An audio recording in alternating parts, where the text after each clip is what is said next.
डंडौत बंदन अनक बार।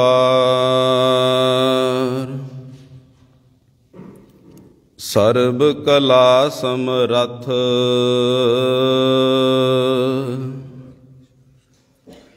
डोलन ते राखो प्रभु। नानक दे कर हथ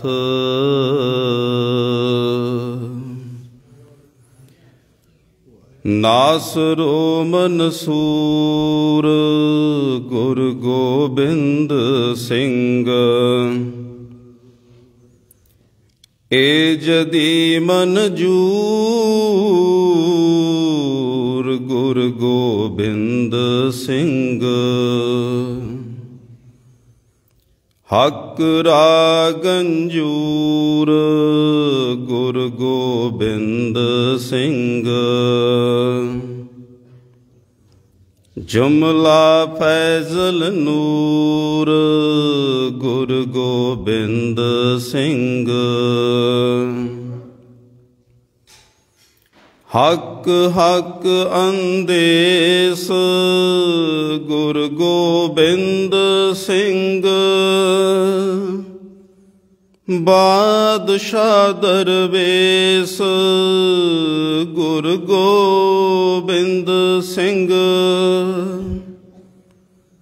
हक हक आगाह गुरु गोबिंद सिंह। शाहे शहनशाह गुरु गोबिंद सिंह। सगल द्वार को छाड़ के गहियो तुहारो द्वार। बाहें गहे की लाज अस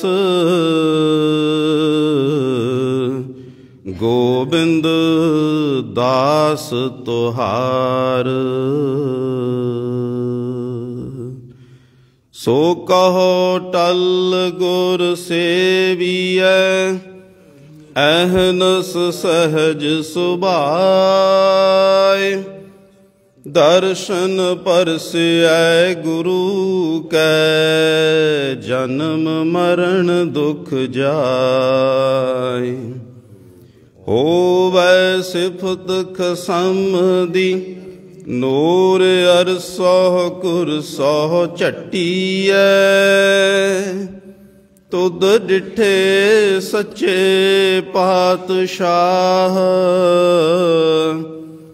मल जन्म जन्म दी कट्टीऐ। सज्जन सच्चा पातशाह सिर साहां दै साह। जिस पास बैठिया सोहीऐ सबना दा विसाहु। जिस पास बैठिया सोहीऐ सबना दा विसाहु। सतनाम श्री वाहिगुरु साहिब जी। तुखारी छंत महला चौथा। एक ओंकार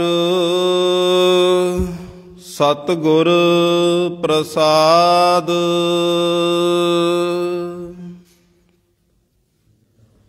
अंतर पिरी प्यार क्यों पिर बिन जीविए राम। जब लग दर्श न होए क्यों अमृत पीविए राम।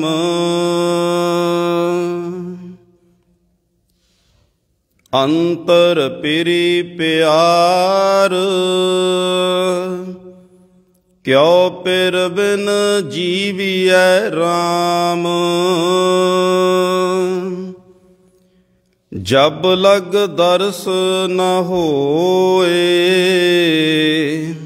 ਕਿਉ ਅੰਮ੍ਰਿਤ ਪੀਵੀਐ ਰਾਮ। ਕਿਉ ਅੰਮ੍ਰਿਤ ਪੀਵੀਐ ਹਰ ਬਿਨ ਜੀਵੀਐ। ਤਿਸ ਬਿਨ ਰਹਿਨ ਨਾ ਜਾਏ,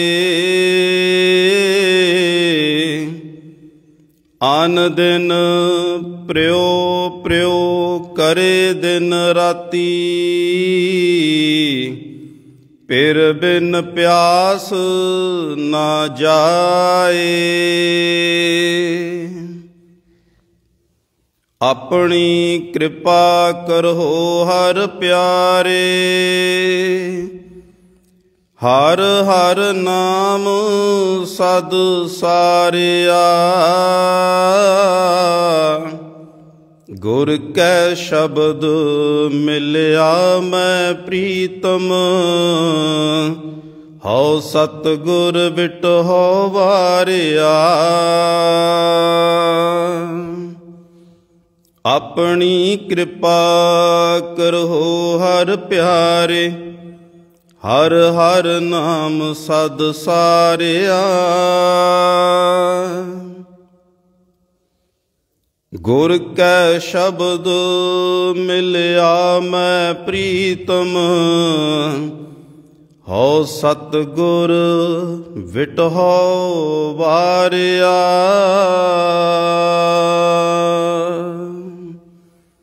ਵਾਹਿਗੁਰੂ ਜੀ ਕਾ ਖਾਲਸਾ,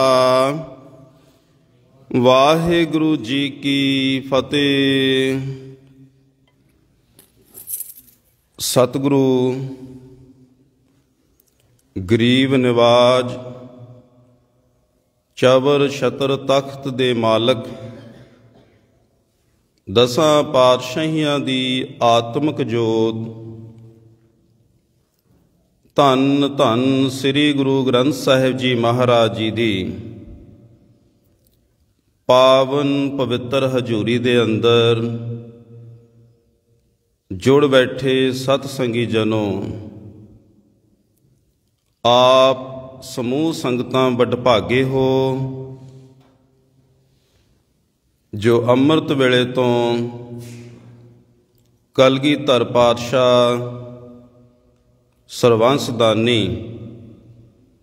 ਮਰਦ ਅਗੰਮੜੇ ਧੰਨ ਧੰਨ ਸ੍ਰੀ ਗੁਰੂ ਗੋਬਿੰਦ ਸਿੰਘ ਜੀ ਮਹਾਰਾਜ ਜੀ ਦੇ ਪਾਵਨ ਪਵਿੱਤਰ ਅਸਥਾਨ ਗੁਰਦੁਆਰਾ ਮੰਜੀ ਸਾਹਿਬ ਆਲਮਗੀਰ ਪਾਤਸ਼ਾਹੀ 10ਵੀਂ ਤੀਰਸਰ ਸਾਹਿਬ ਜੀ ਦੀਆਂ ਹਾਜ਼ਰੀਆਂ ਭਰ ਰਹੇ ਹੋ। ਸੋ ਅੰਮ੍ਰਿਤ ਵੇਲੇ ਤੋਂ ਸੋਹਣੇ ਦੀਵਾਨਾਂ ਦੀ ਆਰੰਭਤਾ ਹੋਈ ਹੈ। ਸਤਿਗੁਰੂ ਜੀ ਪ੍ਰਕਾਸ਼ਵਾਨ ਹੋਏ, ਸੰਗਤਾਂ ਨੂੰ ਪਾਵਨ ਹੁਕਮ ਬਖਸ਼ਿਸ਼ ਕੀਤੇ। ਉਪਰੰਤ ਅੰਮ੍ਰਿਤਮਈ ਪੰਜਾਂ ਬਾਣੀਆਂ ਦੇ ਨੇਮ ਹੋਏ। ਸ੍ਰੀ ਆਸਾ ਜੀ ਦੀ ਵਾਰ ਦੇ ਕੀਰਤਨ ਗੁਰੂ ਘਰ ਦੇ ਅਰਾਗੀ ਸਿੰਘਾਂ ਪਾਸੋਂ ਆਪ ਸਮੂਹ ਸੰਗਤਾਂ ਨੇ ਬੜੇ ਪਿਆਰ ਸਤਿਕਾਰ ਸਹਿਤ ਸ਼ਰਵਣ ਕੀਤੇ। ਸੋ ਧੰਨ ਗੁਰੂ ਗੋਬਿੰਦ ਸਿੰਘ ਜੀ ਮਹਾਰਾਜ ਇਸ ਪਾਵਨ ਅਸਥਾਨ ਤੇ ਆਏ। ਉਹ ਸਮਾਂ ਕਿਹੋ ਜਿਹਾ ਸੀ ਜਦੋਂ ਪਾਤਸ਼ਾਹ ਜੀ ਚਮਕੌਰ ਦੀ ਗੜ੍ਹੀ ਦੇ ਵਿੱਚੋਂ ਆਪਣੇ ਪਿਆਰੇ ਪੁੱਤਰ ਅਤੇ ਪਿਆਰੇ ਸਿੰਘ ਉਹਨਾਂ ਦੀ ਸ਼ਹਾਦਤ ਆਪਣੀਆਂ ਅੱਖਾਂ ਦੇ ਨਾਲ ਵੇਖ ਰਹੇ ਨੇ ਤੇ ਪੰਥ ਦੇ ਹੁਕਮ ਨੂੰ ਮੰਨਦੇ ਹੋਏ ਮਾਛੀਵਾੜੇ ਦੇ ਜੰਗਲਾਂ ਵਿੱਚ ਪਹੁੰਚੇ। ਉਸ ਤੋਂ ਬਾਅਦ ਉੱਚ ਦੇ ਪੀਰ ਦੇ ਰੂਪ ਦੇ ਵਿੱਚ ਪਾਤਸ਼ਾਹ ਜੀ ਇਸ ਪਾਵਨ ਸਥਾਨ ਤੇ ਪਹੁੰਚੇ। ਉੱਚ ਦਾ ਪੀਰ ਇਹ ਕੀ ਹੈ? ਅਸਲ ਦੇ ਵਿੱਚ ਪਾਕਿਸਤਾਨ ਦੇ ਵਿੱਚ ਸਿੰਧ ਸੂਬਾ, ਉੱਥੋਂ ਦੀ ਰਿਆਸਤ ਹੈ ਬਹਾਵਲਪੁਰ। ਉੱਥੋਂ ਦੇ ਇੱਕ ਪਿੰਡ ਦਾ ਨਾਮ ਹੈ ਉੱਚ। ਉੱਚ ਇੱਕ ਪਿੰਡ ਦਾ ਨਾਮ ਹੈ। ਉੱਥੇ ਦੇ ਹੁਣ ਜਿੰਨੇ ਵੀ ਉਹ ਮੁਸਲਮਾਨ ਵੀਰ ਹੁੰਦੇ ਆ ਰਹਿਣ ਵਾਲੇ, ਅੱਜ ਕੱਲ੍ਹ ਵੀ ਉਹ ਹੁਣ ਦੇ ਮੌਜੂਦਾ ਸਮੇਂ ਦੇ ਦੌਰਾਨ ਵੀ ਜਿਸ ਤਰ੍ਹਾਂ ਸਿੱਖ ਪੰਥ ਦੇ ਵਿੱਚ ਕੇਸ ਅਤੇ ਦਾੜ੍ਹੀ ਸਾਬਤ ਰੱਖੇ ਜਾਂਦੇ ਨੇ, ਇਸੇ ਤਰ੍ਹਾਂ ਉਹ ਪਿੰਡ ਦੇ ਵੀਰ ਵੀ, ਉਹ ਮੁਸਲਮਾਨ ਵੀਰ ਵੀ ਇਸੇ ਤਰ੍ਹਾਂ ਸਿੱਖਾਂ ਦੀ ਤਰ੍ਹਾਂ ਆਪਣੀ ਦਾੜ੍ਹੀ ਅਤੇ ਕੇਸ ਸਾਬਤ ਸੂਰਤ ਰੱਖਦੇ ਨੇ। ਪਰ ਥੋੜ੍ਹਾ ਜਿਹਾ ਫਰਕ ਇਹ ਹੈ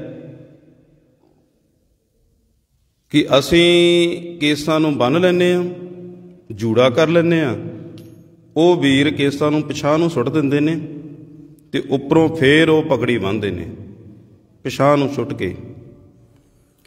ਹੁਣ ਉਹਨਾਂ ਦਾ ਜਿਹੜਾ ਪੀਰ ਹੈ ਉਸ ਪਿੰਡ ਦਾ, ਉਹ ਵੀ ਇਸੇ ਤਰ੍ਹਾਂ ਇਸੇ ਲਿਬਾਸ ਦੇ ਵਿੱਚ ਹੀ ਰਹਿੰਦਾ, ਨੀਲੇ ਵਸਤਰ ਪਹਿਨਦਾ। ਉਸ ਪੀਰ ਨੇ ਜਦੋਂ ਫਿਰ ਸੰਗਤਾਂ ਪਾਸੋਂ ਕਾਰ ਭੇਟਾ ਇਕੱਠੀ ਕਰਨੀ ਹੁੰਦੀ ਜਾਂ ਫਿਰ ਆਪਣਾ ਪ੍ਰਚਾਰ ਕਰਨਾ ਹੁੰਦਾ, ਧਰਮ ਦਾ ਪ੍ਰਚਾਰ, ਅਤੇ ਫਿਰ ਉਹ ਇਸ ਤਰ੍ਹਾਂ ਦਾ ਵੇਸ ਬਣਾ ਲੈਂਦੇ ਨੇ, ਪਿਛਾਂਹ ਨੂੰ ਕੇਸ ਸੁੱਟ ਕੇ, ਅਤੇ ਜਿੱਦਾਂ ਉਹਨਾਂ ਦਾ ਲਿਬਾਸ ਹੈ ਪਗੜੀ ਪਹਿਨ ਕੇ, ਨੀਲੇ ਵਸਤਰ ਪਹਿਨ ਕੇ ਮੰਜੇ ਦੇ ਉੱਪਰ, ਪਲੰਘ ਦੇ ਉੱਪਰ ਬੈਠ ਜਾਂਦੇ ਨੇ। ਅਤੇ ਫਿਰ ਉਹਨਾਂ ਦੇ ਮੁਰੀਦ ਉਸ ਮੰਜੇ ਨੂੰ ਚੁੱਕਦੇ ਨੇ, ਇੱਕ ਪਿੰਡ ਤੋਂ ਦੂਸਰੇ ਪਿੰਡ, ਦੂਸਰੇ ਪਿੰਡ ਤੋਂ ਤੀਸਰੇ ਪਿੰਡ, ਇਸ ਤਰ੍ਹਾਂ ਉਹ ਕਾਰ ਭੇਟਾ ਵੀ ਇਕੱਠੀ ਕਰਦੇ ਨੇ ਅਤੇ ਧਰਮ ਦਾ ਪ੍ਰਚਾਰ ਵੀ ਕਰਦੇ ਨੇ। ਹੁਣ ਜਦੋਂ ਸੰਗਤ ਨੂੰ ਪਤਾ ਲੱਗਦਾ ਕਿ ਉੱਚ ਦਾ ਪੀਰ ਆਇਆ, ਉਸ ਪਿੰਡ ਦਾ ਪੀਰ ਆਇਆ, ਅਤੇ ਸੰਗਤ ਫਿਰ ਉਹਨਾਂ ਦਾ ਸਤਿਕਾਰ ਬਹੁਤ ਕਰਦੀ ਹੈ। ਜਦੋਂ ਸਤਿਗੁਰੂ ਜੀ ਮਾਛੀਵਾੜੇ ਦੇ ਜੰਗਲ ਦੇ ਵਿੱਚ, ਕਿਉਂਕਿ ਮਾਛੀਵਾੜੇ ਦੇ ਜੰਗਲ ਵਿੱਚ ਤਾਂ ਪਹੁੰਚ ਗਏ, ਪਰ ਉਹ ਕੋਈ ਸੁਰੱਖਿਅਤ ਥਾਂ ਨਹੀਂ ਸੀ ਪਾਤਸ਼ਾਹ ਜੀ ਦੇ ਵਾਸਤੇ। ਸਰਹੰਦ ਲਾਗੇ ਹੀ ਸੀ। ਸਰਹੰਦ ਦੇ ਨਵਾਬ ਵਜ਼ੀਰ ਖਾਨ ਨੇ ਢੰਡੋਰਾ ਪਟਵਾਇਆ ਹੋਇਆ ਸੀ ਕਿ ਕੋਈ ਵੀ ਇਤਲਾਹ ਦਿਓ ਗੁਰੂ ਸਾਹਿਬ ਬਾਰੇ, ਉਹਨਾਂ ਦੇ ਪਰਿਵਾਰ ਦੇ ਬਾਰੇ, ਉਹਨਾਂ ਨੂੰ ਇਨਾਮ ਦਿੱਤੇ ਜਾਵਣਗੇ। ਜੇ ਕੋਈ ਉਹਨਾਂ ਦੀ ਹੈਲਪ ਕਰਦਾ, ਮਦਦ ਕਰਦਾ, ਅਤੇ ਉਹਨਾਂ ਨੂੰ ਫਿਰ ਸਜ਼ਾਵਾਂ ਵੀ ਦਿੱਤੀਆਂ ਜਾਵਣਗੀਆਂ। ਸੋ ਮਾਛੀਵਾੜੇ ਤੋਂ ਹੁਣ ਕਿਸੇ ਸੁਰੱਖਿਅਤ ਥਾਂ 'ਤੇ ਜਾਣਾ, ਅਤੇ ਉਸ ਸਮੇਂ ਸਤਿਗੁਰੂ ਜੀ ਨੂੰ ਦੋ ਭਰਾ, ਗਨੀ ਖਾਂ ਅਤੇ ਨਵੀ ਖਾਂ, ਪਠਾਨ ਭਰਾ, ਉਹ ਵੀ ਮਿਲੇ, ਜਿਹੜੇ ਪਹਿਲਾਂ ਵੀ ਅਨੰਦਪੁਰ ਸਾਹਿਬ ਜੀ ਦੀ ਧਰਤੀ 'ਤੇ ਪਾਤਸ਼ਾਹ ਜੀ ਦੇ ਦਰਸ਼ਨ ਕਰਨ ਵਾਸਤੇ ਆਉਂਦੇ ਰਹਿੰਦੇ ਸੀ। ਘੋੜਿਆਂ ਦੇ ਵਪਾਰੀ ਸੀ, ਘੋੜੇ ਵੇਚਦੇ, ਸਤਿਗੁਰੂ ਜੀ ਨੂੰ ਵਧੀਆ ਨਸਲ ਦੇ ਘੋੜੇ ਲਿਆ ਕੇ ਦਿੰਦੇ। ਕਾਫੀ ਅੱਛੇ ਸੰਬੰਧ ਸਨ ਪਾਤਸ਼ਾਹ ਜੀ ਦੇ ਨਾਲ। ਸੋ ਬਿਉਂਤਬੰਦੀ ਬਣਾਈ ਕਿਸੇ ਸੁਰੱਖਿਅਤ ਥਾਂ 'ਤੇ ਸਤਿਗੁਰੂ ਜੀ ਨੂੰ ਪਹੁੰਚਾਇਆ ਜਾਵੇ। ਉਸ ਸਮੇਂ ਫਿਰ ਇਸ ਤਰ੍ਹਾਂ ਉੱਚ ਦੇ ਪੀਰ ਦਾ ਰੂਪ ਬਣਾਇਆ ਗਿਆ ਸੀ। ਭਾਈ ਦਇਆ ਸਿੰਘ, ਭਾਈ ਧਰਮ ਸਿੰਘ ਜੀ ਅਤੇ ਭਾਈ ਮਾਨ ਸਿੰਘ ਜੀ, ਇਹ ਤਿੰਨੇ ਸਿੰਘ ਚਮਕੌਰ ਦੀ ਗੜੀ ਦੇ ਵਿੱਚੋਂ ਪਾਤਸ਼ਾਹ ਜੀ ਦੇ ਨਾਲ ਆਏ ਸਨ। ਮਾਛੀਵਾੜੇ ਦੇ ਜੰਗਲ ਵਿੱਚ ਇਹਨਾਂ ਦਾ ਮਿਲਾਪ ਹੋਇਆ ਸੀ, ਪਰ ਵੱਖੋ ਵੱਖਰੇ ਰਸਤਿਆਂ ਰਾਹੀਂ ਚਮਕੌਰ ਦੀ ਗੜੀ ਦੇ ਵਿੱਚੋਂ ਨਿਕਲੇ ਸਨ। ਹੁਣ ਇਹ ਵੇਸ ਬਣਾਇਆ ਗਿਆ। ਜਿਹੜੇ ਦੋ ਤਿੰਨ ਸਿੰਘ ਨੇ ਸਤਿਗੁਰੂ ਜੀ ਦੇ ਨਾਲ, ਉਹਨਾਂ ਵਾਸਤੇ ਵੀ ਅਤੇ ਸਤਿਗੁਰੂ ਜੀ ਵਾਸਤੇ ਵੀ ਪਹਿਲਾਂ ਵਸਤਰ ਸਿਲਵਾਏ ਗਏ ਨੀਲੇ ਰੰਗ ਦੇ, ਉਹ ਪਹਿਨਾਏ ਗਏ। ਸਿੰਘਾਂ ਨੇ ਵੀ, ਸਤਿਗੁਰੂ ਜੀ ਨੇ ਕੇਸ ਪਿਛਾਂਹ ਨੂੰ ਸੁੱਟ ਲਏ, ਉੱਪਰੋਂ ਫੇਰ ਦਸਤਾਰ ਸਜਾਈ। ਸਤਿਗੁਰੂ ਜੀ ਪਲੰਘ 'ਤੇ ਬੈਠ ਗਏ। ਭਾਈ ਗਨੀ ਖਾਂ, ਨਵੀ ਖਾਂ, ਭਾਈ ਧਰਮ ਸਿੰਘ ਅਤੇ ਭਾਈ ਮਾਨ ਸਿੰਘ ਜੀ, ਉਹਨਾਂ ਨੇ ਪਲੰਘ ਚੁੱਕ ਲਿਆ, ਅਤੇ ਭਾਈ ਦਇਆ ਸਿੰਘ ਜੀ ਉਹ ਮੋਰ ਦੇ ਪੰਖ ਲੈ ਕੇ ਸਤਿਗੁਰੂ ਜੀ ਨੂੰ ਚੌਰ ਕਰਨ ਲੱਗ ਪਏ। ਇਸ ਤਰ੍ਹਾਂ ਦੇ ਨਾਲ ਸਫ਼ਰ ਉਹਨਾਂ ਨੇ ਆਰੰਭ ਕੀਤਾ। ਮਾਛੀਵਾੜੇ ਤੋਂ 12 ਕਿਲੋਮੀਟਰ ਦੀ ਦੂਰੀ 'ਤੇ ਹੈ ਪਿੰਡ ਘੁੰਗਰਾਲੀ। ਉੱਥੇ ਪਹੁੰਚੇ, ਵਿਸ਼ਰਾਮ ਕੀਤਾ। ਹੁਣ ਪਿੰਡ ਪਿੰਡ ਜਾਂਦੇ ਨੇ। ਵੈਸੇ ਤਾਂ ਫੌਜੀ ਦਸਤੇ ਵੀ ਭਾਲ ਕਰ ਰਹੇ ਨੇ ਗੁਰੂ ਸਾਹਿਬ ਜੀ ਦੀ ਕਿ ਕਿਤੋਂ ਮਿਲ ਜਾਣ, ਕਿਉਂਕਿ ਬੜੀ ਫੌਜ ਲਾਈ ਹੋਈ ਸੀ। ਪਿੰਡ ਪਿੰਡ ਜਾਂਦੇ ਨੇ। ਜਦੋਂ ਹੁਣ ਗਨੀ ਖਾਂ ਅਤੇ ਨਵੀ ਖਾਂ ਅੱਗੇ ਨੇ, ਉਹ ਆਖਦੇ ਨੇ ਕਿ ਇਹ ਉੱਚ ਦਾ ਪੀਰ ਹੈ। ਗਨੀ ਖਾਂ, ਨਵੀ ਖਾਂ ਘੋੜਿਆਂ ਦੇ ਵਪਾਰੀ, ਬੜੇ ਅਸਰ ਰਸੂਖ ਵਾਲੇ ਸਨ। ਉਹਨਾਂ ਦਾ ਬੜਾ ਮਾਣ ਸਤਿਕਾਰ ਸੀ ਇਲਾਕੇ ਦੇ ਵਿੱਚ। ਜਦੋਂ ਉਹ ਕਹਿੰਦੇ ਤੇ ਸਾਰੇ ਵਿਸ਼ਵਾਸ ਕਰ ਲੈਂਦੇ ਕਿ ਉੱਚ ਦਾ ਪੀਰ ਹੀ ਹੈ। ਪਹਿਲੀ ਰਾਤ ਘੁੰਗਰਾਲੀ ਕੱਟੀ। ਉਸ ਤੋਂ ਬਾਅਦ ਅਗਲਾ ਸਫ਼ਰ ਸ਼ੁਰੂ ਕੀਤਾ। 13 ਕਿਲੋਮੀਟਰ ਅੱਗੇ ਫਿਰ ਲੱਲ ਪਿੰਡ ਆਉਂਦਾ, ਉੱਥੇ ਵਿਸ਼ਰਾਮ ਕੀਤਾ। ਲੱਲ ਪਿੰਡ ਤੋਂ ਅਗਲੇ ਦਿਨ ਜਦੋਂ ਤੁਰਨ ਲੱਗੇ ਸਤਿਗੁਰੂ ਜੀ, ਫਿਰ ਸ਼ਾਹੀ ਫੌਜ ਨੇ ਰਸਤਾ ਵੀ ਰੋਕਿਆ,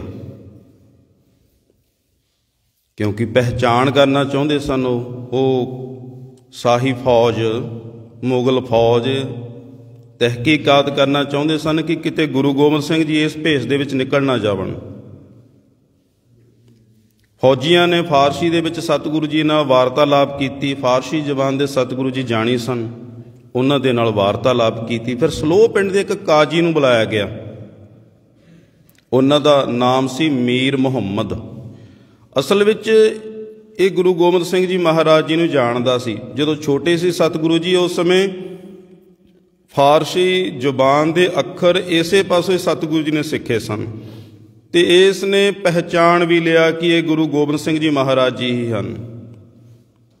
ਪਰ ਜਿਹੜਾ ਗੁਰੂ ਗੋਬਿੰਦ ਸਿੰਘ ਜੀ ਮਹਾਰਾਜ ਜੀ ਦੇ ਨੇੜੇ ਰਿਹਾ ਹੋਵੇ, ਉਹਨਾਂ ਦੇ ਦਰਸ਼ਨ ਕੀਤੇ ਹੋਵਣ ਤੇ ਉਹਨਾਂ ਤੋਂ ਉਹ ਪ੍ਰਭਾਵਿਤ ਨਾ ਹੋਵੇ, ਇਹ ਹੋ ਨਹੀਂ ਸਕਦਾ। ਇਹ ਕਾਜੀ ਵੀ ਬਹੁਤ ਪ੍ਰਭਾਵਿਤ ਸੀ। ਇਹਨੇ ਪਹਿਚਾਣ ਜ਼ਰੂਰ ਲਿਆ, ਪਰ ਉਸ ਸਮੇਂ ਝੂਠ ਬੋਲ ਦਿੱਤਾ ਕਿ ਨਹੀਂ ਜੀ, ਇਹ ਗੁਰੂ ਗੋਬਿੰਦ ਸਿੰਘ ਜੀ ਨਹੀਂ ਹਨ, ਇਹ ਵਾਕਈ ਉੱਚ ਦੇ ਪੀਰ ਹੀ ਹਨ। ਉਸ ਤੋਂ ਅੱਗੇ ਸਤਿਗੁਰੂ ਜੀ ਫਿਰ ਕਟਾਣਾ ਸਾਹਿਬ ਜੀ ਦੀ ਧਰਤੀ ਤੇ ਫਿਰ ਇਸ ਪਾਵਨ ਅਸਥਾਨ ਤੇ ਪਹੁੰਚੇ। ਇਸ ਪਾਵਨ ਅਸਥਾਨ ਨੂੰ ਭਾਗ ਲਾਏ ਪਾਤਸ਼ਾਹ ਜੀ ਨੇ। ਇੱਥੇ ਵੀ ਬੇਅੰਤ ਕੌਤਕ ਕੀਤੇ। ਤੀਰਸਰ ਸਾਹਿਬ ਸਰੋਵਰ ਸਤਿਗੁਰੂ ਜੀ ਨੇ ਇੱਕ ਤੀਰ ਬਖਸ਼ ਕੇ ਉਸ ਦਾ ਵੀ ਸਤਿਗੁਰੂ ਜੀ ਨੇ, ਮਹਾਰਾਜ ਜੀ ਨੇ ਤੀਰਸਰ ਸਰੋਵਰ ਨੂੰ ਪ੍ਰਗਟ ਕੀਤਾ। ਹੁਣ ਅਸੀਂ ਵਿਚਾਰ ਇਹ ਕਰਨੀ ਹੈ ਕਿ ਪਾਤਸ਼ਾਹ ਜੀ ਬੜੇ ਔਖੇ ਪੰਧ ਨੂੰ ਮੁਕਾ ਕੇ, ਮੁਸੀਬਤਾਂ ਦੇ ਵਿੱਚੋਂ ਲੰਘਦੇ ਹੋਏ, ਔਕੜਾਂ ਦੇ ਵਿੱਚੋਂ ਲੰਘਦੇ ਹੋਏ ਇਸ ਪਾਵਨ ਅਸਥਾਨ ਤੇ ਪਹੁੰਚੇ ਨੇ। ਇਸ ਅਸਥਾਨ ਨੂੰ ਪਵਿੱਤਰ ਕੀਤਾ ਪਾਤਸ਼ਾਹ ਜੀ ਨੇ। ਤੇ ਉਹਨਾਂ ਦੀ ਮਨੋ ਦਸ਼ਾ ਕਿਹੋ ਜਿਹੀ ਸੀ, ਸਤਿਗੁਰੂ ਜੀ ਦੇ ਪਾਵਨ ਚਰਨਾਂ ਵਿੱਚ ਬਿਰਤੀ ਜੋੜ ਕੇ ਮਹਿਸੂਸ ਕਰੀਏ ਕਿ ਉਹ ਕੀ ਸੋਚ ਰਹੇ ਸਨ। ਕਿ ਦੁਖੀ ਸਨ ਜਾਂ ਆਨੰਦ ਦੇ ਵਿੱਚ ਸਨ? ਜੇ ਤਾਂ ਅਸੀਂ ਆਪਣੀ ਬਿਰਤੀ ਦੇ ਨਾਲ ਸੋਚਾਂਗੇ, ਕਿਉਂਕਿ ਅਸੀਂ ਪਰਿਵਾਰਾਂ ਦੇ ਨਾਲ ਜੁੜੇ ਹੋਏ ਹਾਂ, ਪਰਿਵਾਰਕ ਮੋਹ ਦੇ ਨਾਲ, ਮਾਇਆ ਦੇ ਨਾਲ ਜੁੜੇ ਹੋਏ ਹਾਂ। ਸਾਡੇ ਪਾਸੋਂ ਜਦੋਂ ਮਾਇਆ ਖੁੱਸਦੀ ਹੈ, ਸਾਡਾ ਘਰ ਪਰਿਵਾਰ ਖੁੱਸਦਾ, ਤੇ ਅਸੀਂ ਫਿਰ ਦੁਖੀ ਹੁੰਦੇ ਹਾਂ ਬਹੁਤ। ਸਾਨੂੰ ਇਹ ਲੱਗਦਾ ਕਿ ਦੁਨੀਆ ਇਸ ਦੇ ਇਰਦ ਗਿਰਦ ਹੀ ਹੈ। ਸਾਨੂੰ ਜੀਵਨ ਵਿੱਚ ਮਾਇਆ ਚਾਹੀਦੀ ਹੈ, ਪਰਿਵਾਰ ਦੀ ਚੜ੍ਹਦੀ ਕਲਾ ਚਾਹੀਦੀ ਹੈ, ਹਰਿਆ ਭਰਿਆ ਪਰਿਵਾਰ ਚਾਹੀਦਾ, ਘਰ ਪਰਿਵਾਰ ਚਾਹੀਦਾ। ਅਸੀਂ ਤਾਂ ਇਸੇ ਤਲ ਤੋਂ ਸੋਚਾਂਗੇ। ਅਸੀਂ ਸੋਚਦੇ ਹਾਂ ਕਿ ਪੁੱਤਰ 2 ਸ਼ਹੀਦ ਹੋ ਗਏ, ਤੇ 14 ਪੋਹ ਨੂੰ ਸਤਿਗੁਰੂ ਜੀ ਇੱਥੇ ਪਹੁੰਚਦੇ ਨੇ। ਅਸਲ ਵਿੱਚ 13 ਪੋਹ ਨੂੰ ਛੋਟੇ ਸਾਹਿਬਜ਼ਾਦਿਆਂ ਦੀ ਵੀ ਸ਼ਹਾਦਤ ਹੋ ਜਾਂਦੀ ਹੈ। ਭਾਵੇਂ ਇਹ ਸੁਨੇਹਾ ਸਤਿਗੁਰੂ ਜੀ ਨੂੰ ਅੱਗੇ ਰਾਏਕੋਟ ਦੀ ਧਰਤੀ ਤੇ ਜਾ ਕੇ ਮਿਲਦਾ, ਪਰ ਸ਼ਹਾਦਤ ਇੱਕ ਦਿਨ ਪਹਿਲਾਂ ਇੱਥੇ ਪਹੁੰਚਣ ਤੋਂ ਛੋਟੇ ਸਾਹਿਬਜ਼ਾਦਿਆਂ ਦੀ ਅਤੇ ਮਾਤ ਗੁਜਰ ਕੌਰ ਦੀ ਵੀ ਹੋ ਚੁੱਕੀ ਸੀ। ਪਰਿਵਾਰ ਖੇਰੂ ਖੇਰੂ ਹੋਇਆ। ਤੇ ਅਸੀਂ ਤਾਂ ਇਹੀ ਸੋਚਾਂਗੇ ਕਿ ਉਹਨਾਂ ਦੀ ਮਾਨਸਿਕ ਦਸ਼ਾ ਜਿਹੜੀ ਹੋਵੇਗੀ, ਉਹ ਬੜੇ ਦੁੱਖ ਵਿੱਚ ਹੋਵਣਗੇ। ਨਾ ਉਹ ਤਾਜ ਹੈ, ਨਾ ਉਹ ਰਾਜ ਹੈ, ਨਾ ਉਹ ਆਨੰਦਾਂ ਦੀ ਪੁਰੀ ਹੈ, ਨਾ ਉਹ ਕਲਗੀ ਹੈ, ਨਾ ਸਿਰ ਤੇ ਛਤਰ ਝੂਲਦਾ ਹੈ। ਤੇ ਪਾਤਸ਼ਾਹ ਜੀ ਬੜੇ ਦੁਖੀ ਹੋਣਗੇ, ਪਰ ਅਸਲੀਅਤ ਇਹ ਨਹੀਂ। ਵੈਸੇ ਤਾਂ ਅਸਲੀਅਤ ਪ੍ਰਗਟ ਹੋ ਜਾਂਦੀ ਹੈ ਮਾਛੀਵਾੜੇ ਦੇ ਜੰਗਲਾਂ ਦੇ ਵਿੱਚ ਹੀ, ਜਦੋਂ ਪਾਤਸ਼ਾਹ ਜੀ ਫਰਮਾਨ ਕਰਦੇ ਨੇ, ਮਿੱਤਰ ਪਿਆਰੇ ਨੂੰ ਹਾਲ ਮੁਰੀਦਾਂ ਦਾ ਕਹਿਣਾ। ਅਸਲ ਵਿੱਚ ਅੱਜ ਦੇ ਸ਼ਬਦ ਦੀ ਵਿਚਾਰ ਵੀ ਇਹੀ ਹੈ। ਪਾਤਸ਼ਾਹ ਜੀ ਫਰਮਾਨ ਕਰਦੇ ਨੇ, ਅੰਤਰ ਪਿਰੀ ਪਿਆਰ ਕਿਉਂ ਪਿਰ ਬਿਨ ਜੀਵੀਐ ਰਾਮ। ਜਿਨ੍ਹਾਂ ਦੇ ਅੰਦਰ ਪਰਮਾਤਮਾ ਲਈ ਪਿਆਰ ਹੈ, ਪ੍ਰੇਮ ਹੈ, ਉਹ ਪਰਮਾਤਮਾ ਤੋਂ ਬਿਨਾਂ ਕਿਵੇਂ ਜੀ ਸਕਦੇ ਨੇ? ਉਹ ਪਰਮਾਤਮਾ ਤੋਂ ਬਿਨਾਂ, ਉਹਦੀ ਯਾਦ ਤੋਂ ਬਿਨਾਂ ਜੀ ਨਹੀਂ ਸਕਦੇ। ਕਿਉਂਕਿ ਜੇ ਉਹ ਪਰਮਾਤਮਾ ਨੂੰ ਆਖਦੇ ਨੇ, ਜੇ ਪਰਮਾਤਮਾ ਦੇ ਨਾਲ ਚਿੱਤ ਲਾਉਂਦੇ ਨੇ, ਫਿਰ ਉਹ ਜੀਂਦੇ ਨੇ, ਫਿਰ ਉਹਨਾਂ ਦਾ ਆਤਮਿਕ ਜੀਵਨ ਹੈ।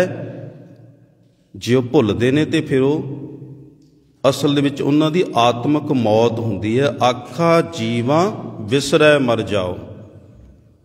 ਤੇ ਭਾਵੇਂ ਲੱਖਾਂ ਮੁਸੀਬਤਾਂ ਸਤਿਗੁਰੂ ਜੀ ਦੇ ਜੀਵਨ 'ਤੇ ਨੇ, ਪਰ ਮਾਛੀਵਾੜੇ ਦੇ ਜੰਗਲਾਂ ਵਿੱਚ ਆਖ ਰਹੇ ਨੇ, ਮਿੱਤਰ ਪਿਆਰੇ ਨੂੰ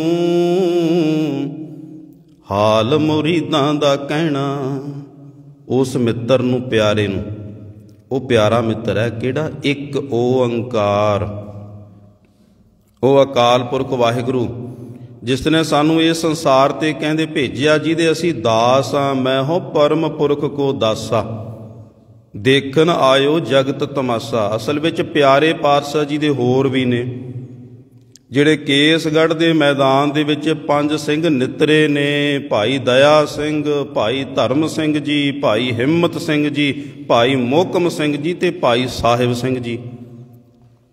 5 ਦਾ ਖਿਤਾਬ, ਪਿਆਰਿਆਂ ਦਾ ਖਿਤਾਬ ਉਹਨਾਂ ਨੂੰ ਵੀ ਪਾਤਸ਼ਾਹ ਜੀ ਨੇ ਦਿੱਤਾ ਕਿ ਸਾਡੀ ਜੇਕਰ ਪਿਆਰੀ ਵਸਤੂ ਹੈ, ਜੇਕਰ ਸਾਡੇ ਪਿਆਰੇ ਕੋਈ ਹੈ ਬਹੁਤੇ, ਤੇ ਇਹ 5 ਨੇ।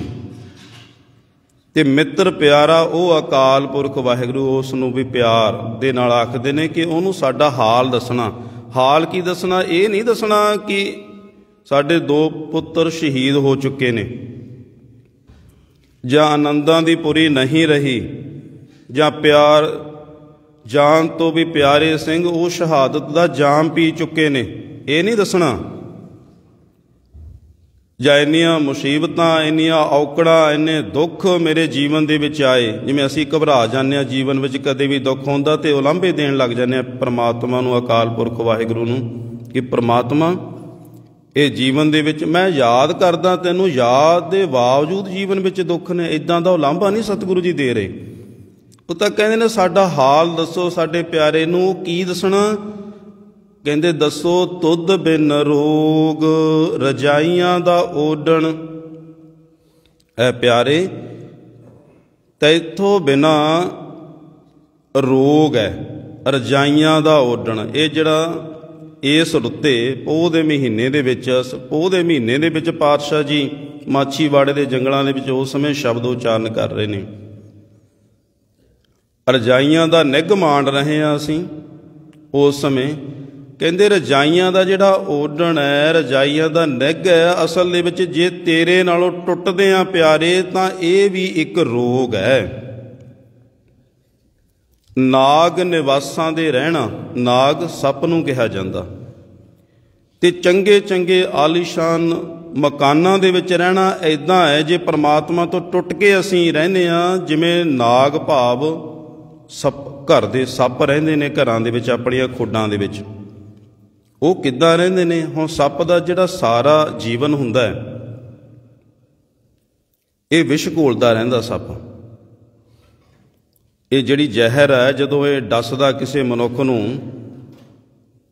ਇਹ ਚੜ੍ਹਦੀ ਹੈ ਮਨੁੱਖ ਨੂੰ ਤੇ ਮੌਤ ਹੋ ਜਾਂਦੀ ਹੈ। ਜਦੋਂ ਸੱਪ ਦੇ ਅੰਦਰ ਹੁੰਦੀ ਹੈ ਵਿਸ਼, ਤੇ ਇਸ ਨੂੰ ਵੀ ਦੁੱਖ ਦਿੰਦੀ ਹੈ, ਇਸ ਨੂੰ ਵੀ ਤੜਫਾਉਂਦੀ ਹੈ ਵਿਸ਼। ਅੰਦਰ ਹੀ ਅੰਦਰ ਸੱਪ ਵਿਸ਼ ਘੋਲਦਾ ਰਹਿੰਦਾ।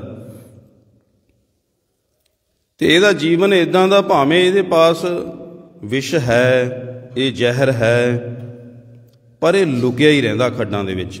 ਇਹਨੂੰ ਪਤਾ ਕਿ ਜੇਕਰ ਮੈਂ ਕਿਸੇ ਦੇ ਸਾਹਮਣੇ ਆ ਗਿਆ, ਕਿਸੇ ਨੇ ਮੈਨੂੰ ਵੇਖ ਲਿਆ ਮਨੁੱਖ ਨੇ, ਤੇ ਉਸੇ ਸਮੇਂ ਮੈਨੂੰ ਡਾਂਗ ਮਾਰ ਕੇ ਜਾਂ ਸੋਟੇ ਦੇ ਨਾਲ ਖਤਮ ਕਰ ਦੇਣਾ, ਤੇ ਮੈਂ ਜੀਵਤ ਨਹੀਂ ਰਹਿ ਸਕਦਾ। ਡਰ ਦਾ ਮਾਰਾ ਹਰ ਸਮੇਂ ਭੈ ਦੇ ਵਿੱਚ ਇਹ ਸੱਪ ਖੱਡਾਂ ਦੇ ਵਿੱਚ ਹੀ ਰਹਿੰਦਾ। ਪਾਤਸ਼ਾਹ ਜੀ ਕਹਿੰਦੇ ਚੰਗੇ ਚੰਗੇ ਆਲੀਸ਼ਾਨ ਕਮਰਿਆਂ ਦੇ ਵਿੱਚ, ਮਕਾਨਾਂ ਦੇ ਵਿੱਚ ਰਹਿਣਾ ਇੱਦਾਂ ਪਰਮਾਤਮਾ ਜੇ ਤੇ ਤੋਂ ਟੁੱਟ ਕੇ ਰਹਿੰਦੇ ਆ, ਤੇਰੀ ਯਾਦ ਤੋਂ ਬਿਨਾਂ ਰਹਿੰਦੇ ਆ, ਕਹਿੰਦੇ ਜਿਵੇਂ ਨਾਗ ਨਿਵਾਸਾਂ ਦਾ ਰਹਿਣਾ। ਜਿਵੇਂ ਨਾਗ ਆਪਣੇ ਘਰਾਂ ਦੇ ਵਿੱਚ, ਸੱਪ ਆਪਣੇ ਘਰਾਂ ਦੇ ਵਿੱਚ ਨਿਵਾਸ ਰੱਖਦੇ ਨੇ, ਇਸੇ ਤਰ੍ਹਾਂ ਰਹਿਣਾ ਉਹਨਾਂ ਮਨੁੱਖਾਂ ਦਾ ਜਿਹੜੇ ਤੇਰੀ ਯਾਦ ਨਾਲੋਂ ਟੁੱਟਦੇ ਨੇ। ਅੱਗੇ ਹੋਰ ਫਰਮਾਨ ਕਰਦੇ ਨੇ, ਸੂਲ ਸੁਰਾਹੀ ਖੰਜਰ ਪਿਆਲਾ। ਇਹ ਵਧੀਆ ਵਧੀਆ ਬਰਤਨ, ਜਿਨ੍ਹਾਂ ਵਧੀਆ ਵਧੀਆ ਬਰਤਨਾਂ ਦੇ ਵਿੱਚ ਅਸੀਂ ਪਾ ਕੇ ਪਦਾਰਥ ਛਕਣੇ ਨੇ, ਉਹਨਾਂ ਪਦਾਰਥਾਂ ਦੇ ਜ਼ਿਕਰ ਕਰਦੇ ਨੇ, ਉਹਨਾਂ ਪਿਆਲਿਆਂ ਦਾ ਜ਼ਿਕਰ ਕਰਦੇ ਨੇ। ਕਹਿੰਦੇ ਪਰਮਾਤਮਾ ਤੇਰੇ ਨਾਲੋਂ ਟੁੱਟ ਕੇ ਜੀਵਨ ਜਿਉਣਾ ਇੱਦਾਂ ਜਿਵੇਂ ਉਹ ਸੁਰਾਹੀ ਸੂਲ ਹੋਵੇ। ਸੂਲ ਦੁਖਦਾਈ ਹੈ ਨਾ, ਤੇਰੇ ਨਾਲੋਂ ਟੁੱਟ ਕੇ ਸੁਰਾਹੀ ਦੀ ਵਰਤੋਂ ਕਰਨੀ ਸੂਲ ਹੈ। ਤੇ ਖੰਜਰ ਪਿਆਲਾ, ਪਿਆਲਾ ਜਿਹੜਾ ਭਾਵੇਂ ਅਸੀਂ ਵਧੀਆ ਵਧੀਆ ਪਦਾਰਥ ਪਾ ਕੇ ਉਸ ਦੇ ਵਿੱਚ ਛਕਦੇ ਹਾਂ, ਸੁਖਦਾਇਕ ਹੈ। पर जे तेरे नाल टुट के उहदा प्रयोग करना ते वो खंजर दे न्याई है। ते बिंग कसाइयां दा सहना, कसाइयां दे पास एक बिंगा जिहा मुड़िया होया, एक जिन्हों असी दात भी कह दिंने आ, जिहदे नाल वो जानवरां नूं वढदे ने, वो हथियार हुंदा है। परमात्मा अकाल पुरख वाहिगुरू है मित्र प्यारे, तेरे विजोग दे विच तेरे नालों टुट के रहना इदां मैं जिवें वो बिंगा हथियार जिहड़े कसाई वरतदे ने उस दे नाल वार करदे ने, ते वो जिहड़ी पीड़ा हुंदी है वो पीड़ा दे विच रहण दे बराबर है। यारड़े दा सानू सत्थर चंगा, यारड़े दा भाव यार दा, यार मित्र। फिर पातशाह जी ने अकाल पुरख वाहिगुरू वास्ते शब्द यार मित्र वरतिया, कहंदे उहदा सत्थर सानू चंगा। सत्थर कहा जांदा जिहड़ा भूमि दे आसन लाउणा, किसे पलंग ते ना पैना, चंगे घर दे विच ना रहना, भूमि दे आसन लाउणा पर रहना उहदी याद दे विच। कहंदे अज माछीवाड़े दे जंगल दे विच पातशाह जी कहंदे ने भावें भूमि दे उपर ही आसन लाया, वो पलंग भी है नहीं, टिंड दा सराहना लाया भावें, पर सानू तेरा सत्थर पातशाह ये सत्थर दिता होया भूम सैन चंगा, क्योंकि तू साडी याद दे विच है, तू साडे चित्त दे विच है। ते भट्ठ खेड़ियां दा रहना, चंगे भले परिवारां दे विच रहना, तेरे नालों टुट के रहना वो भट्ठ दे समान है, भट्ठे दे समान है। जिवें भट्ठ दे विच रहीदा इदां है पातशाह जी कहंदे।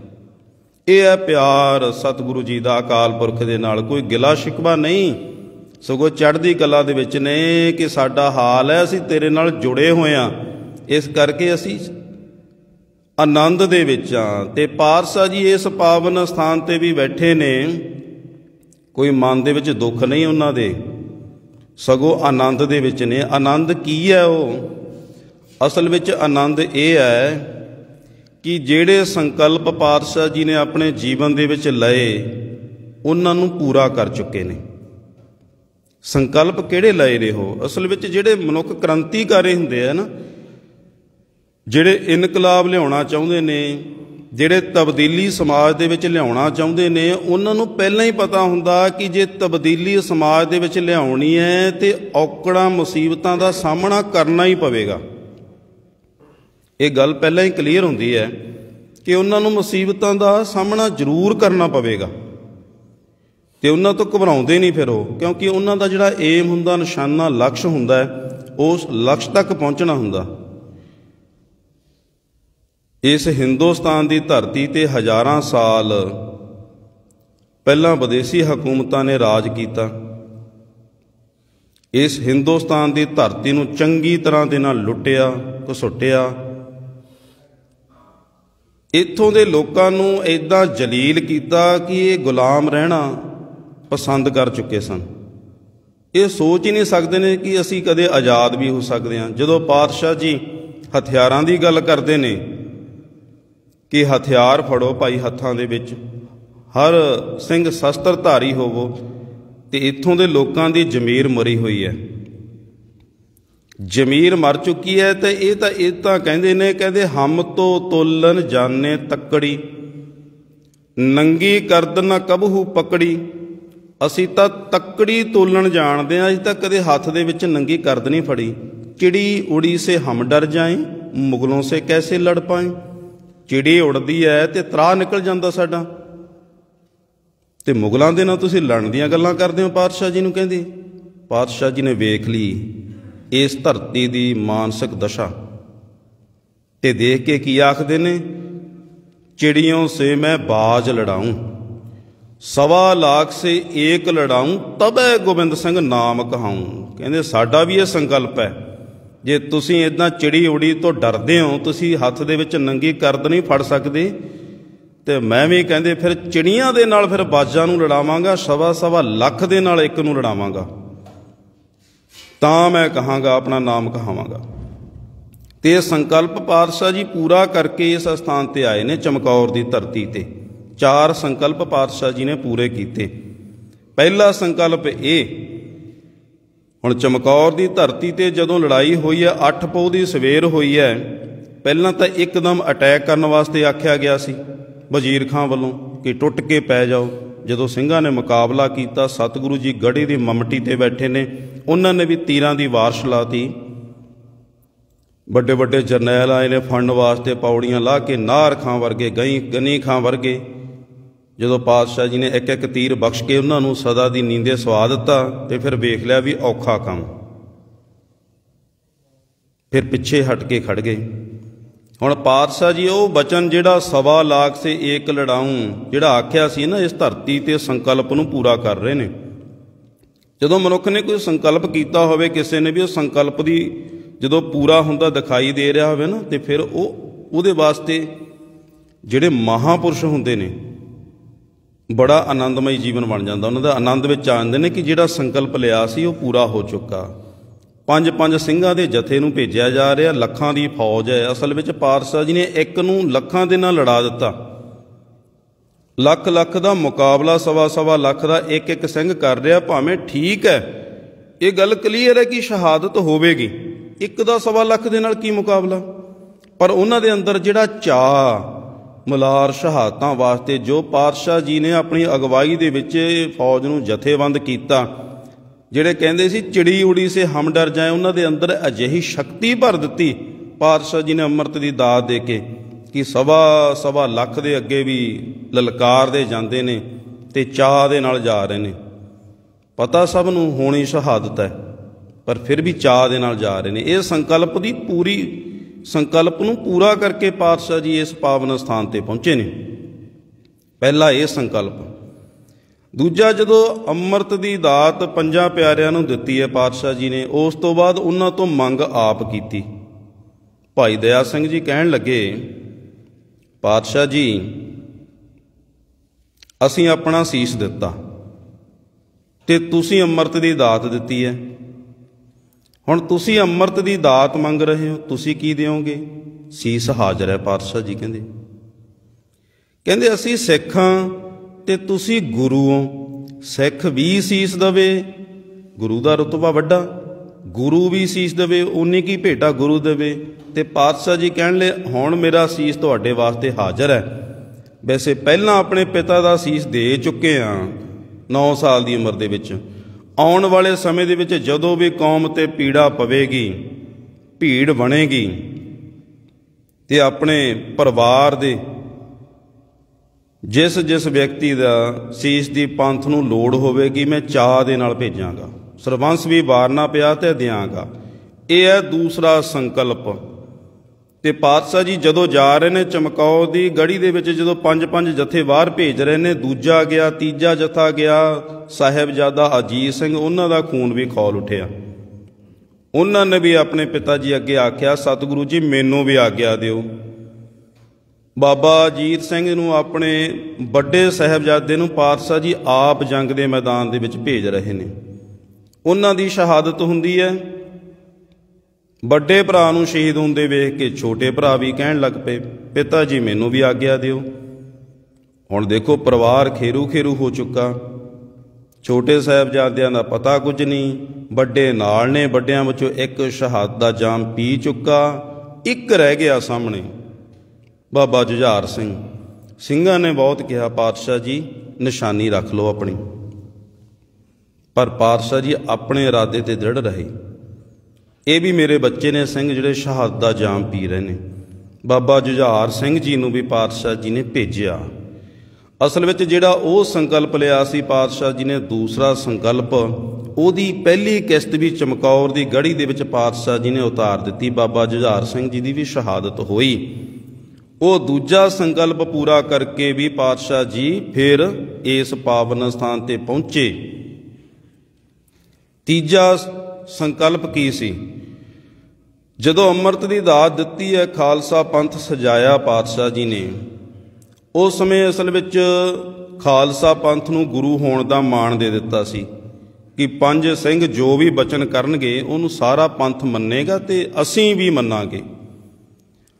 ਚਮਕੌਰ ਦੀ ਗੜੀ ਤੇ ਜਦੋਂ ਇਹ ਸ਼ਹਾਦਤਾਂ ਹੋਈਆਂ ਦਿਨ ਵੇਲੇ, 8 ਪੋਹ ਦੀ ਸਵੇਰ, 8 ਪੋਹ ਦਾ ਦਿਨ, 8 ਪੋਹ ਦੀ ਰਾਤ ਹੋਈ, ਜਦੋਂ ਰਹਿਰਾਸ ਸਾਹਿਬ ਜੀ ਦੀਵਾਨ ਦੀ ਸਮਾਪਤੀ ਤੋਂ ਬਾਅਦ ਹੁਣ ਵਿਉਂਤਬੰਦੀ ਬਣ ਲੱਗੀ ਹੈ ਕਿ 9 ਪੋਹ ਨੂੰ ਕੀ ਕਰਨਾ।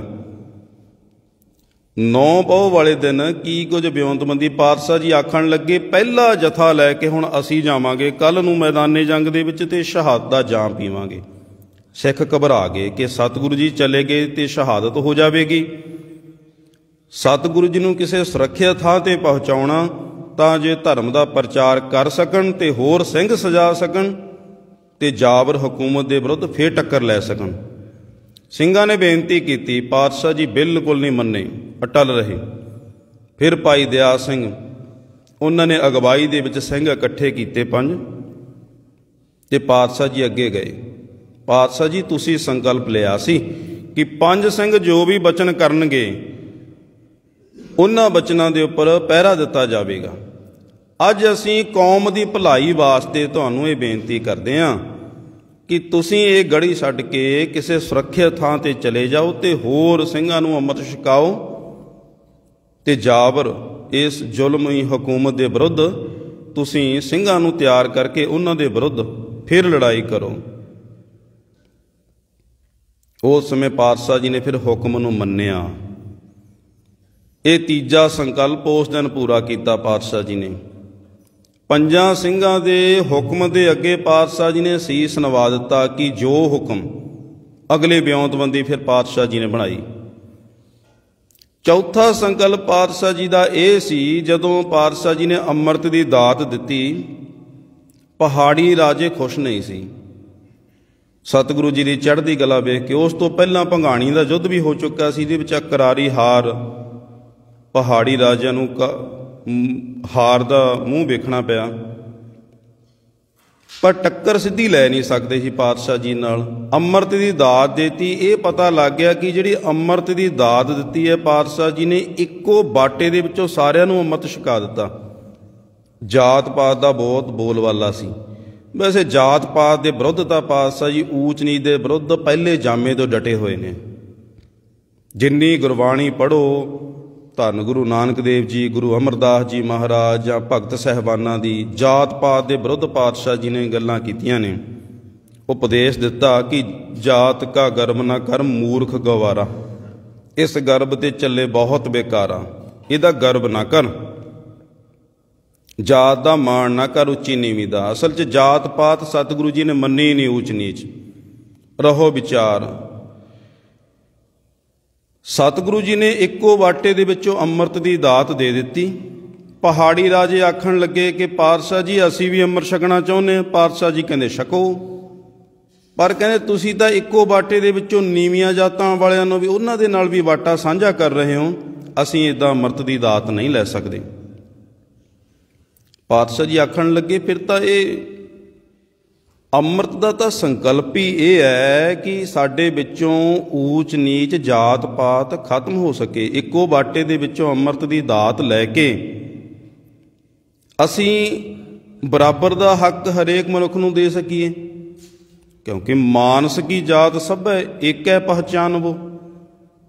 ਇਹ ਤਾਂ ਵੰਡੀਆਂ ਅਸੀਂ ਪਾਈਆਂ ਨੇ ਜਾਤਾਂ ਪਾਤਾਂ ਦੀਆਂ। ਸਤਿਗੁਰੂ ਜੀ ਕਹਿੰਦੇ ਅਸੀਂ ਤਾਂ ਇੱਕ ਕਰਨਾ ਸਭ ਨੂੰ, ਤੇ ਤੁਸੀਂ ਫੇਰ ਵਖਰੇਵਾਂ ਪਾ ਰਹੇ ਹੋ ਕਿ ਅੰਮ੍ਰਿਤ ਸਾਡੇ ਵਾਸਤੇ ਵੱਖਰਾ ਤਿਆਰ ਕਰੋ। ਨਹੀਂ ਭਾਈ, ਪਹਾੜੀ ਰਾਜਿਆਂ ਨੂੰ ਆਖਣ ਲੱਗੇ ਇੰਜ ਨਹੀਂ ਹੋਵੇਗਾ।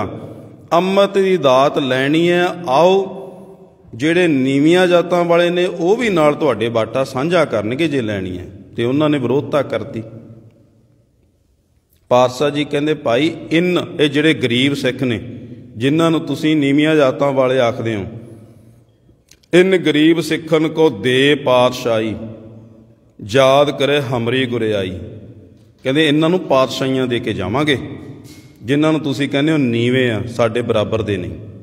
ਇਹ ਸੰਕਲਪ ਵੀ ਚਮਕੌਰ ਦੀ ਧਰਤੀ ਤੇ ਸਤਿਗੁਰੂ ਜੀ ਨੇ ਪੂਰਾ ਕੀਤਾ। ਜਦੋਂ ਫੈਸਲਾ ਹੋ ਗਿਆ ਸਤਿਗੁਰੂ ਜੀ ਗੜੀ ਛੱਡ ਕੇ ਚਲੇ ਜਾਓ, ਤੇ ਪਾਤਸ਼ਾਹ ਜੀ ਫਿਰ ਵਿਉਂਤਬੰਦੀ ਬਣਾਈ ਪੰਥ ਦੇ ਹੁਕਮ ਨੂੰ ਮੰਨ ਕੇ। 11 ਸਿੰਘ ਰਹਿ ਗਏ ਸੀ ਉਸ ਸਮੇਂ, 8 ਪੋਹ ਦੀ ਰਾਤ, ਬਾਕੀ ਦੀਆਂ ਸ਼ਹਾਦਤਾਂ 8 ਪੋਹ ਦੇ ਦਿਨ ਵੇਲੇ ਹੋ ਗਈਆਂ ਸਨ। 3 ਸਿੰਘਾਂ ਨੂੰ ਪਾਤਸ਼ਾਹ ਜੀ ਨੇ ਨਾਲ ਲਿਆ ਜਿਹੜੇ ਇਸ ਪਾਵਨ ਸਥਾਨ ਤੱਕ ਵੀ ਆਏ ਨੇ। ਭਾਈ ਦਇਆ ਸਿੰਘ, ਭਾਈ ਧਰਮ ਸਿੰਘ, 2 ਪਿਆਰੇ, 3 ਪਿਆਰੇ। 8 ਪੋਹ ਦੀ ਦਿਨ ਵੇਲੇ ਜਿਹੜੀਆਂ ਲੜਾਈ ਹੋਈ ਹੈ ਉਸ ਵਿੱਚ ਸ਼ਹਾਦਤ ਦਾ ਜਾਮ ਪੀ ਚੁੱਕੇ ਨੇ। ਭਾਈ ਦਇਆ ਸਿੰਘ, ਭਾਈ ਧਰਮ ਸਿੰਘ ਤੇ ਭਾਈ ਮਾਨ ਸਿੰਘ ਜੀ, ਇਹ ਤਿੰਨੇ ਸਿੰਘ ਪਾਤਸ਼ਾਹ ਜੀ ਦੇ ਨਾਲ ਆਏ। ਬਾਕੀ 8 ਸਿੰਘ ਜਿਨ੍ਹਾਂ ਵਿੱਚ ਭਾਈ ਸੰਗਤ ਸਿੰਘ ਵੀ ਹੈ, ਉਹਨਾਂ ਦੀ ਸ਼ਹਾਦਤ 9 ਪੋਹ ਨੂੰ ਹੋਈ ਹੈ ਚਮਕੌਰ ਦੀ ਗੜੀ ਦੇ ਵਿੱਚ। ਗੜੀ ਛੱਡਣ ਲੱਗੇ ਪਾਤਸ਼ਾਹ ਜੀ ਨੇ ਆਪਣੀ ਪੋਸ਼ਾਕ ਭਾਈ ਸੰਗਤ ਸਿੰਘ ਨੂੰ ਉਹਨਾਂ ਨੂੰ ਪਹਿਨਾ ਦਿੱਤੀ ਹੈ। ਆਪਣੀ ਕਲਗੀ ਭਾਈ ਸੰਗਤ ਸਿੰਘ ਨੂੰ ਦੇ ਦਿੱਤੀ, ਗੜੀ ਦੀ ਮਮਟੀ ਤੇ ਬਿਠਾ ਦਿੱਤਾ। ਅਸਲ ਵਿੱਚ ਪਾਤਸ਼ਾਹ ਜੀ ਦੇਣ ਲੱਗੇ ਨੇ। ਇਨ ਗਰੀਬ ਸਿੱਖਨ ਕੋ ਦੇ ਪਾਤਸ਼ਾਹੀ ਦੇ ਕੇ ਗਏ। ਚੌਥਾ ਸੰਕਲਪ ਪਾਤਸ਼ਾਹ ਜੀ ਨੇ ਇਹ ਵੀ ਚਮਕੌਰ ਦੀ ਗੜੀ ਤੇ ਉੱਥੇ ਪੂਰਾ ਕੀਤਾ। ਹੁਣ ਦੇਖੋ, ਮਨ ਦੇ ਵਿੱਚ ਮਨੁੱਖ ਨੇ, ਕਿਸੇ ਵਿਅਕਤੀ ਨੇ, ਕਿਸੇ ਮਹਾਂਪੁਰਸ਼ ਨੇ ਸੰਕਲਪ ਲਏ ਹੋਣ। ਅਸੀਂ ਆਪਣੇ ਜੀਵਨ ਦੇ ਵਿੱਚ ਛੋਟਾ ਜਿਹਾ ਸੰਕਲਪ ਲਿਆ ਹੋਵੇ ਤੇ ਉਹ ਸੰਕਲਪ ਪੂਰਾ ਹੋ ਜਾਵੇ, ਕਿੰਨੀ ਖੁਸ਼ੀ ਹੁੰਦੀ ਹੈ। ਪਾਤਸ਼ਾਹ ਜੀ ਨੇ ਇਹ ਸੰਕਲਪ ਲਏ ਤੇ ਚਮਕੌਰ ਦੀ ਗੜੀ ਤੇ ਸੰਕਲਪ ਪੂਰੇ ਕਰਕੇ ਉਸ ਤੋਂ ਬਾਅਦ ਇਸ ਪਾਵਨ ਸਥਾਨ ਤੇ ਆਏ ਨੇ। ਤੇ ਉਹ ਕਿੰਨੇ ਆਨੰਦ ਵਿੱਚ ਹੋਣਗੇ। ਜਿਹੜਾ ਮਿੱਤਰ ਪਿਆਰੇ ਨੂੰ ਹਾਲ ਮਰੀਜ਼ਾਂ ਦਾ ਕਹਿ ਰਹੇ ਨੇ ਮਾਛੀਵਾੜੇ ਦੀ ਧਰਤੀ ਤੇ, ਅਸਲ ਵਿੱਚ ਦੁੱਖ ਦੇ ਵਿੱਚ ਨਹੀਂ, ਸਤਿਗੁਰੂ ਜੀ ਆਨੰਦ ਵਿੱਚ ਨੇ। ਕਿਉਂਕਿ ਜਿਹੜਾ ਕੰਮ ਕਰਨਾ ਸੀ ਉਹ ਪੂਰਾ ਕਰ ਚੁੱਕੇ ਨੇ। ਜੋ ਸੰਕਲਪ ਲਏ ਸਨ ਉਹਨਾਂ ਨੂੰ ਪੂਰਾ ਕਰ ਚੁੱਕੇ ਨੇ। ਇਹ ਬਿਰਥਾ ਉਹੀ ਜਾਣਦਾ, ਫਿਰ ਉਹ ਉਸ ਤੋਂ ਬਾਅਦ ਪ੍ਰਵਾਹ ਨਹੀਂ ਕਰਦਾ ਕੋਈ ਵੀ ਵਿਅਕਤੀ। ਭਾਵੇਂ ਕਿ ਆਜ਼ਾਦੀ ਦੇ ਵਿੱਚ ਵੀ, ਸਾਡੇ ਦੇਸ਼ ਦੀ ਆਜ਼ਾਦੀ ਦੇ ਵਿੱਚ ਜਿਹੜੇ ਪੰਜਾਬ ਦੇ ਨੌਜਵਾਨ ਨੇ ਜਿਨ੍ਹਾਂ ਦਾ ਨਾਮ ਹੈ ਸ਼ਹੀਦ ਭਗਤ ਸਿੰਘ, ਸ਼ਹੀਦ ਕਰਤਾਰ ਸਿੰਘ ਸਰਾਭਾ ਜਾਂ ਊਧਮ ਸਿੰਘ ਜੀ, ਜਿਨ੍ਹਾਂ ਨੇ ਲੰਡਨ ਦੇ ਵਿੱਚ ਜਾ ਕੇ ਜਨਰਲ ਡਾਇਰ ਨੂੰ ਮਾਰਿਆ। ਹੁਣ ਦੇਖੋ, ਮਾਰ ਦਿੱਤਾ, ਪਹਿਲਾਂ ਸੰਕਲਪ ਪੂਰਾ ਕਰ ਲਿਆ, ਮਾਰਨ ਤੋਂ ਬਾਅਦ ਫਿਰ ਪ੍ਰਵਾਹ ਕੋਈ ਨਹੀਂ। ਹੁਣ ਜੋ ਮਰਜ਼ੀ ਹੋ ਜਾਵੇ ਸਰੀਰ ਦਾ, ਹੁਣ ਕੋਈ ਪ੍ਰਵਾਹ ਹੈ ਹੀ ਨਹੀਂ ਸਰੀਰ, ਹੁਣ ਆਨੰਦ ਵਿੱਚ ਹੈ ਊਧਮ ਸਿੰਘ। ਉਹ ਕਹਿੰਦਾ, ਜੋ ਮੈਂ ਪ੍ਰਤਿੱਗਿਆ ਲਈ ਸੀ, ਜਲਿਆਂ ਵਾਲੇ ਬਾਗ ਦਾ ਬਦਲਾ ਲੈਣਾ ਸੀ, ਅੱਜ ਮੈਂ ਲੈ ਲਿਆ। ਭਰੀ ਅਦਾਲਤ ਦੇ ਵਿੱਚ ਲਿਆ ਉਸ ਨੂੰ ਮਾਰ ਕੇ। ਹੁਣ ਜੋ ਮਰਜ਼ੀ ਹੋ ਜਾਵੇ ਸਰੀਰ ਦਾ, ਹੁਣ ਮੇਰਾ ਜੀਵਨ ਆਨੰਦ ਵਿੱਚ ਹੈ। ਤੇ ਪਾਤਸ਼ਾਹ ਜੀ ਵੀ ਆਪਣੇ ਸੰਕਲਪ ਪੂਰੇ ਕਰਕੇ 1.25 ਲੱਖ ਸੇ ਏਕ ਲੜਾਊਂ, ਆਪਣੇ ਪਰਿਵਾਰ ਨੂੰ ਵਾਰਨਾ। ਇਨ ਗਰੀਬ ਸਿੱਖਨ ਕੋ ਦੇ ਪਾਤਸ਼ਾਹੀ, ਖਾਲਸਾ ਪੰਥ ਦੇ ਹੁਕਮ ਨੂੰ ਵਜਾਉਣਾ। ਇਹ ਸੰਕਲਪ ਪੂਰੇ ਕਰਕੇ ਫੇਰ ਪਹੁੰਚੇ ਨੇ ਤੇ ਇਸ ਆਨੰਦ ਦੇ ਵਿੱਚ ਨੇ। ਪਿਆਰੇ ਦੇ ਗੀਤ ਗਾ ਰਹੇ ਨੇ। ਅੰਤਰ ਪਿਰੀ ਪਿਆਰ ਕਿਉਂ ਪਿਰ ਬਿਨ ਜੀਵਿਐ ਰਾਮ। ਪਾਤਸ਼ਾਹ ਜੀ ਫਰਮਾਨ ਕਰਦੇ ਨੇ ਸਾਡੇ ਅੰਦਰ ਕਿ ਜਿਨ੍ਹਾਂ ਮਨੁੱਖਾਂ ਦੇ ਅੰਦਰ ਪ੍ਰਮਾਤਮਾ ਦੇ ਪ੍ਰਤੀ ਪਿਆਰ ਹੈ, ਉਹ ਅਕਾਲ ਪੁਰਖ ਪ੍ਰਮਾਤਮਾ ਤੋਂ, ਉਸ ਮਿੱਤਰ ਪਿਆਰੇ ਤੋਂ ਬਿਨਾਂ ਜੀ ਨਹੀਂ ਸਕਦੇ। ਹੁਣ ਇਹ ਜੀਣਾ ਕੀ ਹੈ, ਇਹ ਜੀਵਨ ਕੀ ਹੈ? ਅਸੀਂ ਇਸ ਜੀਵਨ ਨੂੰ, ਸਰੀਰਕ ਜੀਵਨ ਨੂੰ ਲਾ ਲਵਾਂਗੇ ਕਿ ਸ਼ਾਇਦ ਜੀ ਨਹੀਂ ਸਕਦੇ। ਉਹ ਮਨੁੱਖ ਤਾਂ ਉਹ ਵੀ ਜੀਉਂਦੇ ਨੇ ਜਿਹੜੇ ਪ੍ਰਮਾਤਮਾ, ਜਿਨ੍ਹਾਂ ਨੇ ਕਦੇ ਯਾਦ ਨਹੀਂ ਕੀਤਾ, ਜਿਹੜੇ ਮੰਨਦੇ ਨੇ ਪ੍ਰਮਾਤਮਾ ਹੈ ਹੀ ਨਹੀਂ, ਜਿਉਂ ਤਾਂ ਉਹ ਵੀ ਰਹੇ ਨੇ। ਅਸਲ ਵਿੱਚ ਜੀਵਨ ਕਈ ਤਰ੍ਹਾਂ ਦੇ ਹੁੰਦੇ ਨੇ। ਇੱਕ ਸਰੀਰਕ ਜੀਵਨ ਹੈ, ਰਾਜਨੀਤਿਕ ਜੀਵਨ ਹੈ, ਸਮਾਜਿਕ ਜੀਵਨ ਹੈ। ਉਹ ਜੀਵਨ, ਜਿਵੇਂ ਸਮਾਜਿਕ ਜੀਵਨ, ਅਸੀਂ ਸਮਾਜ ਦੇ ਵਿੱਚ ਰਹਿ ਰਹੇ ਹਾਂ। ਮਨੁੱਖ ਜਦੋਂ ਕੋਈ ਅਜਿਹਾ ਘ੍ਰਿਣਾ ਕੰਮ ਕਰ ਦੇਵੇ ਤੇ ਫਿਰ ਸਮਾਜ ਵਾਲੇ ਕਹਿ ਦੇਣ, ਭਾਈ ਇਸ ਮਨੁੱਖ ਦੇ ਨਾਲ ਬਾਈਕਾਟ ਕਰੋ, ਅੱਜ ਤੋਂ ਬਾਅਦ ਇਸ ਨੂੰ ਬੁਲਾਉਣਾ ਨਹੀਂ, ਰੋਟੀ ਬੇਟੀ ਦੀ ਸਾਂਝ ਨਹੀਂ ਪਾਉਣੀ। ਉਸ ਮਨੁੱਖ ਦਾ ਸਮਾਜਿਕ ਜੀਵਨ ਖਤਮ ਹੈ, ਸਮਾਜਿਕ ਜੀਵਨ ਦੀ ਮੌਤ ਹੋ ਗਈ। ਇੱਦਾਂ ਹੀ ਰਾਜਨੀਤਿਕ ਜੀਵਨ ਹੈ, ਰਾਜਨੀਤੀ ਦੇ ਵਿੱਚੋਂ ਮਨੁੱਖ ਨੂੰ ਕੱਢ ਦਿੱਤਾ ਜਾਵੇ ਤੇ ਉਹਦਾ ਰਾਜਨੀਤਿਕ ਜੀਵਨ ਖਤਮ ਹੈ। ਇੱਦਾਂ ਹੀ ਆਤਮਿਕ ਜੀਵਨ ਹੈ ਇੱਕ ਸਾਡਾ, ਆਦਿ ਆਤਮਾ ਦਾ ਜੀਵਨ। ਉਹ ਜੀਵਨ ਦੀ ਪਾਤਸ਼ਾਹ ਜੀ ਇੱਥੇ ਗੱਲ ਕਰ ਰਹੇ ਨੇ ਕਿ ਮਨੁੱਖ ਜਦੋਂ ਪਰਮਾਤਮਾ ਨੂੰ ਯਾਦ ਕਰਦੇ ਨੇ, ਪਰਮਾਤਮਾ ਦੀ ਯਾਦ ਦੇ ਵਿੱਚ ਜੀਵਨ ਲੰਘਦਾ ਤੇ ਆਤਮਿਕ ਜੀਵਨ ਹੈ। ਜਦੋਂ ਪਰਮਾਤਮਾ ਦੀ ਯਾਦ ਟੁੱਟਦੀ ਹੈ ਤੇ ਆਤਮਿਕ ਜੀਵਨ ਫਿਰ ਖਤਮ ਹੈ, ਫਿਰ ਇੱਦਾਂ ਮੈਂ ਆਤਮਿਕ ਮੌਤ ਹੁੰਦੀ ਹੈ। ਪਾਤਸ਼ਾਹ ਜੀ ਕਹਿੰਦੇ ਅੰਤਰ ਪਿਰੀ ਪਿਆਰ ਕਿਉਂ ਪਿਰ ਬਿਨ ਜੀਵਿਐ ਰਾਮ। ਪਰਮਾਤਮਾ ਦੇ ਨਾਲ ਪਿਆਰ ਹੈ ਜਿਨ੍ਹਾਂ ਦਾ, ਉਹ ਪ੍ਰਮਾਤਮਾ ਤੋਂ ਬਿਨਾਂ ਕਿਵੇਂ ਜੀ ਸਕਦੇ ਹਨ। ਜਬ ਲਗ ਦਰਸ ਨਾ ਹੋਏ ਕਿਉਂ ਅੰਮ੍ਰਿਤ ਪੀਵੀਐ ਰਾਮ। ਜਿੰਨਾ ਚਿਰ ਅਕਾਲ ਪੁਰਖ ਵਾਹਿਗੁਰੂ ਦਾ ਦਰਸ਼ਨ ਨਹੀਂ ਹੋ ਸਕਦਾ।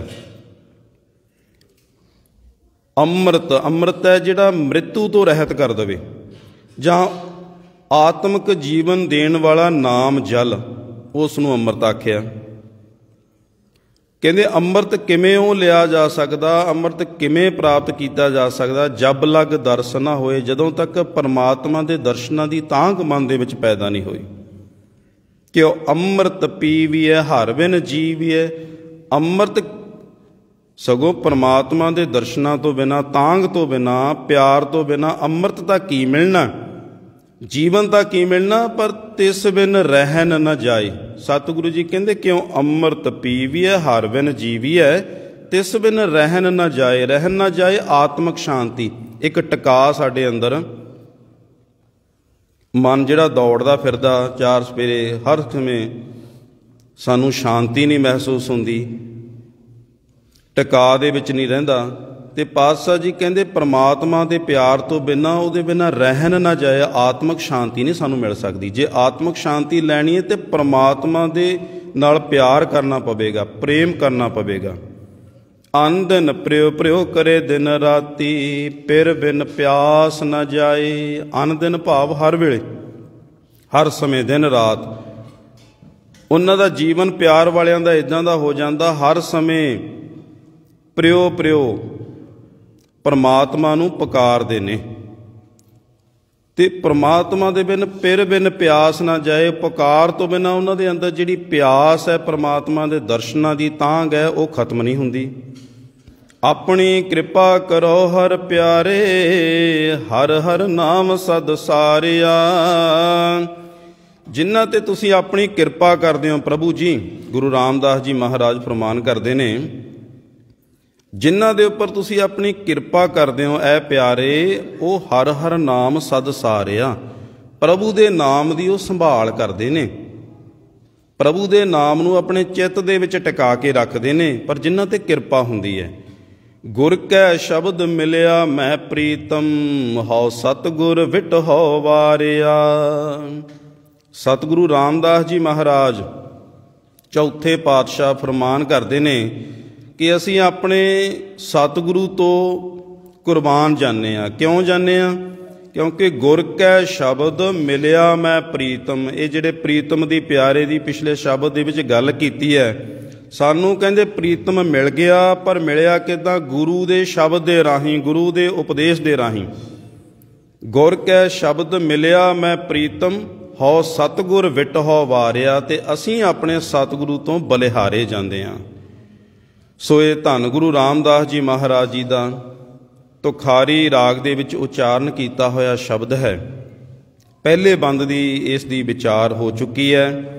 ਦਰਸ਼ਨਾਂ ਦੀ ਤਾਂਘ ਦੀ ਗੱਲ ਕੀਤੀ ਹੈ ਪਾਤਸ਼ਾਹ ਜੀ ਨੇ। ਜੋ ਅਗਲੇ ਬੰਦ ਦੇ ਵਿੱਚ ਆਵੇਗਾ, ਜੋ ਸਤਿਗੁਰੂ ਜੀ ਅਗਲੇ ਬੰਦ ਦੇ ਵਿੱਚ ਉਪਦੇਸ਼ ਦੇ ਰਹੇ ਨੇ, ਇਹ ਕੱਲ੍ਹ ਨੂੰ